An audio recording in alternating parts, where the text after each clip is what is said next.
Hello student, welcomes again in maths class.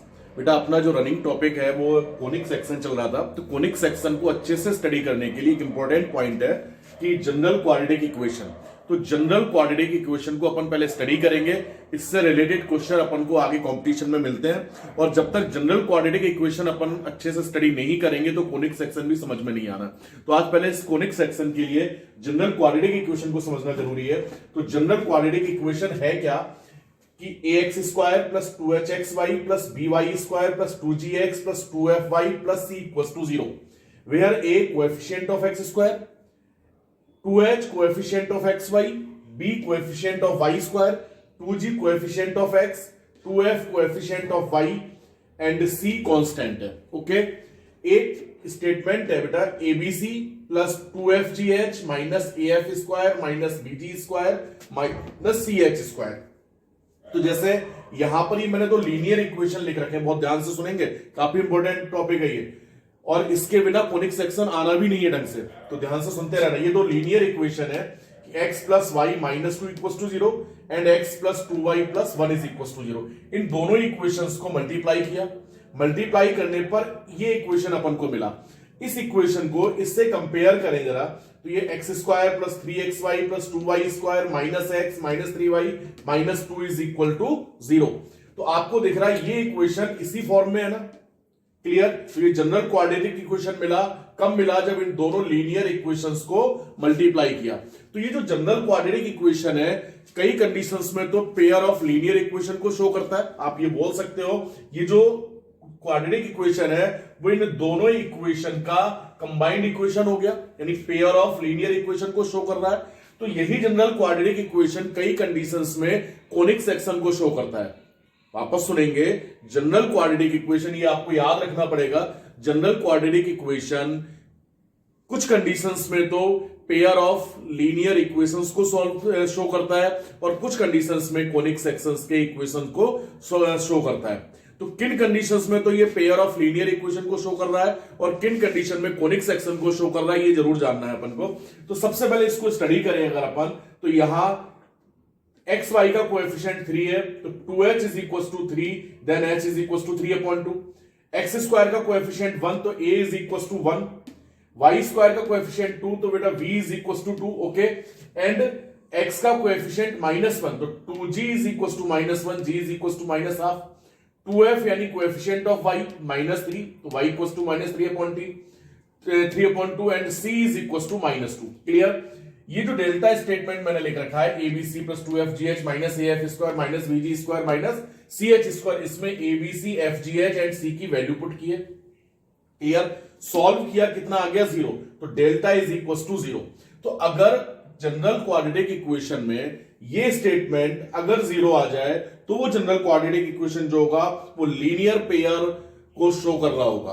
Clear. वो किसको show कर रहा होगा? लीनियर पेयर ऑफ लाइंस के लिए। वो दो लीनियर इक्वेशंस का कंबाइंड इक्वेशन हो गया। क्लियर। कब? अगर ये डेल्टा इक्वल्स टू 0 है। जैसे एक क्वेश्चन आता है आपका कि एक जनरल क्वाड्रेटिक इक्वेशन दे रखा होगा और आपसे पूछा जाएगा क्या ये कोनिक सेक्शन को शो रिप्रेजेंट कर रहा है या पेयर ऑफ लाइन को रिप्रेजेंट कर रहा है, तो आप इस स्टेटमेंट को देखेंगे। अगर ये स्टेटमेंट 0 आ रहा है तब तो ये पेयर ऑफ लीनियर इक्वेशंस को शो कर रहा है। क्लियर। दूसरी बात, यहां से आपने h स्क्वायर देखा, 9/4 आ रहा है, a b किया, a और b का मल्टीप्लाई किया, 1 into 2 0 आ रहा है, यानी h square is not equal to ab। तो अगर h square is not equal to ab है तो ये, और ये 0 आ चुका है पहले से, ध्यान रखेंगे, और h square is not equal to ab है, तो ये दो सिर्फ लीनियर इक्वेशंस को रिप्रेजेंट कर रहा है, यानी ना तो वो पैरेलल है और ना ही परपेंडिकुलर है। क्लियर। दो तरह के पेयर इक्वेशंस होंगे लीनियर, या तो वो पैरेलल होंगे या परपेंडिकुलर होंगे या नॉन पैरेलल होंगे और नॉन परपेंडिकुलर होंगे। क्लियर। तो अगर h square is not equal to ab है तो ये सिर्फ लीनियर पेयर को शो कर रहा है। तो यहां आप लिख लोगे सबसे पहला पॉइंट कि if delta is equal to 0, delta तो 0 होना मस्ट है, और उसमें भी फर्स्ट पॉइंट है कि h square is not equal to ab, तब ये किसको शो कर रहा होगा बेटा? लीनियर पेयर के लिए। क्लियर। और एक एग्जांपल मैं ऐसा ले लूं जिसमें ये दोनों कैसे हो जाए? पैरेलल हो जाए। उन दोनों का जब मल्टीप्लाई करेंगे तो ये डेल्टा तो जीरो आ ही रहा होगा, but H square is equal to A B भी आ रहा होगा। आप दो लाइंस ले लेंगे, जैसे suppose that x plus y minus two, x plus y minus two equal to zero and x plus y plus 10 equal to zero. ये दोनों पैरेलल लाइंस है। क्यों पैरेलल लाइंस है? इसका स्लोप और इसका स्लोप इक्वल है। इन दोनों को मल्टीप्लाई करोगे तो इस टाइप का एक इक्वेशन आएगा।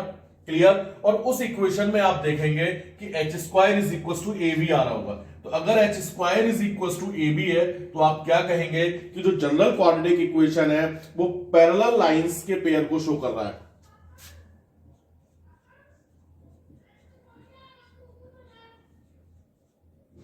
क्लियर? एंड थर्ड नंबर पर H square is equal to A B आ रहा है तो पैरेलल लाइंस के पेयर को शो कर रहा है and A plus B is equal to zero आ जाएगा। a plus B is equal to zero, coefficient of X square and coefficient of Y square का सम अगर जीरो आ जाए तो आप कहेंगे ये दो परपेंडिकुलर लाइंस को शो कर रहा है, परपेंडिकुलर लाइन का पेयर हो गया। Clear?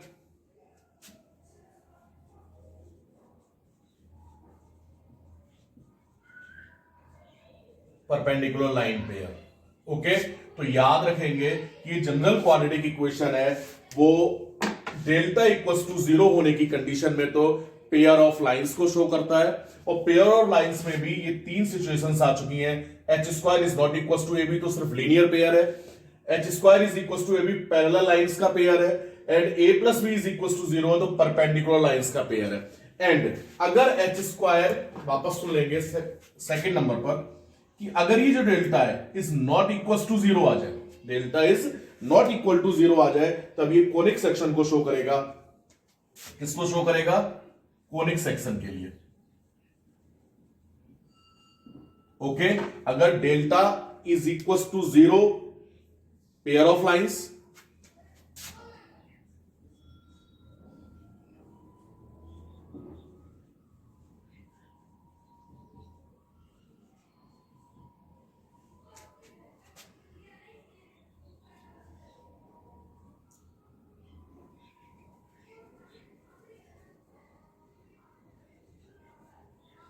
pair of linear equations, ये लिख लीजिए, pair of linear equation. Okay, and delta is not equal to zero तो कोनिक सेक्शन। अब कोनिक सेक्शन का डेफिनेशन एक और पढ़ेंगे, जो कि कोनिक सेक्शन का मतलब आपने कल जैसे क्लास में देखा था। कोनिक सेक्शन का मतलब होता है कि कोन है, उस कोन को अगर कोई प्लेन कट कर दे तो जो उसकी ऊपर की जो सरफेस आएगी, उस सरफेस की जो शेप होगी, कई जैसे आपने देखा होगा एप्पल है, एप्पल को ऊपर से अगर कट कर दिया जाए तो ऊपर की जो सरफेस आती है, कई बार तो सर्कुलर होती है वो, कई बार ओवल शेप की भी आती है। तो उसी तरह से अगर कोन को अगर किसी प्लेन द्वारा कट कर दिया जाए तो उसकी जो शेप बनती है वो शेप कोनिक सेक्शन कहलाती है। कई बार तो वो शेप सर्कुलर होती है, हाइपरबोलिक होती है, पैराबोलिक होती है, क्लियर, या एलिप्स के फॉर्म में होती है। तो आप पहले तो एक कोनिक सेक्शन का एक जनरल डेफिनेशन देखेंगे जो सभी के लिए एक जैसा ही हो जाना है, और उसके बाद ये जो delta is not equal to zero है, इसको भी अपन डिवाइड करेंगे कि कब तो ये सर्कल होगा, यानी ये जो इक्वेशन है कब तो सर्कल को शो करेगा, जनरल क्वाड्रेटिक इक्वेशन कब इलिप्स को शो करेगा, और कब पैराबोला को शो करेगा, और कब हाइपरबोला को, ये नेक्स्ट क्लास में देखेंगे। पहले तो एक बार इसको स्टडी करोगे, और जैसे जैसे आपका केबीएम में चल रहा है 12.1, तो 12.1 के क्वेश्चंस को सॉल्व करेंगे भी। ऐसा नहीं है कि अब इसके बाद आप 12.1 करोगे, ये तो मैं पढ़ाता रहूंगा, बट आप 12.1 वहां से सॉल्व करेंगे और मुझे सेंड भी करेंगे। क्लियर? तो कल अपन पढ़ेंगे कि general quadratic equation conic section को शो करता है, और कोनिक सेक्शन में भी कब सर्कल को शो करेगा, कब इलिप्स को शो करेगा, कब पैराबोला को, और कब हाइपरबोला को। Okay, thank you.